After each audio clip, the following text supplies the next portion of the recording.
Hello, beautiful singers. This is Valerie White-Williams and Vocal Splendor Studios.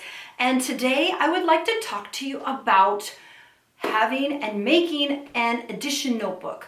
Now, this topic really pertains to people that are usually in the classical and musical theater genres. For pop singers and jazz singers, you use a different protocol. But I'm talking about whether you're going to go to college auditions, audition for musical theater, and or auditions for opera companies. There's some parallels there, they're slightly different, but really what I want to talk about is your audition notebook. So if you go and you bring some sheet music, like a book of songs, no one wants to have that in an audition. Even though we all like original music and I have a huge library of music, but what we want to do is have a quick and easy notebook that you can take with you to auditions and give that to the pianist. So I'm going to show you my notebook.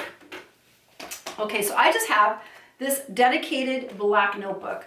You could have anything you want, but I think this looks the most classy, but whatever you want to do works with a 3-ring binder.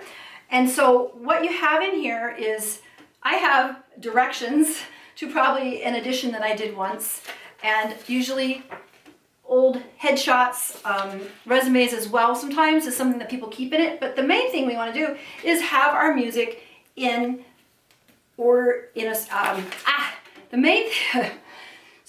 main thing we want to have is your music in a 3-ring binder, so it's very easy for the accompanist.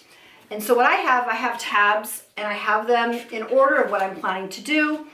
And we also have the exact cuts also written in. So this is really important in musical theater because oftentimes they only want 10 bars. And so you want to be careful with those cuts, so make it really easy. You don't want to go up to the accompanist and say, well, I'm going to cut here, and I'm going to cut there, and go here.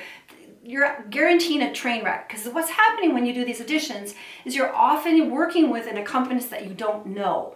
House accompanist, and hopefully, knock on wood, they have the skill set and the knowledge of this material, but you want to make it really easy for them. The easier it is for them to read your music, the easier you're going to have time doing a good audition. So you want to make it really clear. So here, for example, is Caro Nome, and it has this intro, and then there's this huge, I take a big cut right here, and see what I did. I actually took paper and just made a line to make cut. So you want to make it as crystal clear as possible.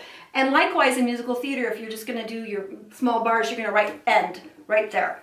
So it's really obvious. The other thing is, you notice what I've done is I've made copies, and then let me show you. I'm going to show you another piece. For example, here's another song, and I have stacks of these papers.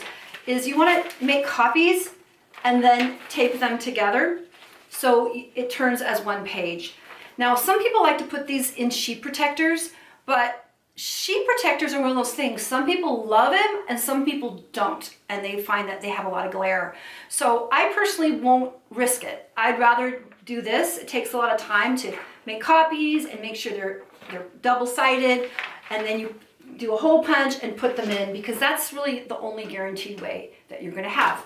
Now, here's stacks of other songs that I have auditioned with, but when you go to an audition, you only want to bring songs that you are comfortable to sing. So if you have some old stuff there that you worked on a year ago, what happens is they might really like you and say, hey, wow, that's great. What about this song back here? And you don't want to be going, oh, why didn't I practice that one? I'm not really ready to do it. So when you do an audition, you only want to have the songs that you're planning to sing, and maybe a couple more that you're open to singing if they really like you. But again, sometimes auditions, it's 1 song or 2 songs, and that's it. So there's no guarantee that you're going to be able to sing even 2 songs, let alone more. But it has happened that they really enjoy you and they want to hear more. So you want to be prepared. So that is the audition notebook. And again, this is dedicated. It's on my bookshelf. It's always ready to go. So if I have to do an audition or sing for somebody, I can just put my music in here, and then that's it. It's just this. So that is the protocol. That's what everybody uses. And then when you go to audition, you put that in front of the pianist, and everything's really clear. And then you're more likely to have a great audition, let alone performance. All right. Have you guys used an audition notebook? Do you have any tips? What works good for you? I know there's a lot of variations in this.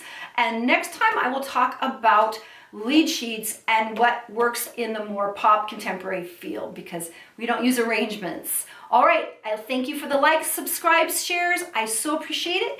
And please leave your comments below and have a great day and sing on.